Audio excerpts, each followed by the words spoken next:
প্রত্যেক দিন ডিউটির পর বাড়ি গিয়ে আমার একটা মোক্ষম কাজ থাকে, সেটা হচ্ছে গুপুকে ঘুম পাড়ানো। তো এই কাজটা মেনলি আমিই করে থাকি। আর গুপুকে কেমন লাগছে অবশ্যই জানিও। আর গুপুকে আজকে রাত্রেবেলা দিয়েছি মোয়া, কারণ মা বিকেলবেলা ওকে নাকি মিষ্টি দিয়েছিল, তাই আর রাত্রে মিষ্টি দিইনি, কারণ বেশি মিষ্টি খাওয়া তো ভালো না, আরও প্রচণ্ড চকলেট খায়, মিষ্টি খায়, তার জন্যই দিইনি।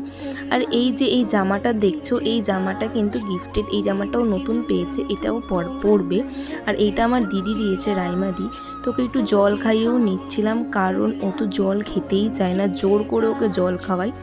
আর রাত্রেবেলা শোয়ার আগে আমি সবসময় মনে রাখি ওকে ড্রেসটা চেঞ্জ করে দেওয়ার, কারণ ও না পুরো জামা পরে ঘুমাতে চায় না। আর দেখো এদিকে ওর খাটটাও আমি রেডি করে দিয়েছি, আর ওর জিনিসপত্র আমি সরিয়ে রেখেছি, যেটা ওর খাটে সবসময় থাকে। আর জল রেখে দিলাম, ওর যদি জল তেষ্টা পায়, আর ঘুম পাড়িয়েও দিলাম। এইভাবেই আমি ওকে ঘুম পাড়াই।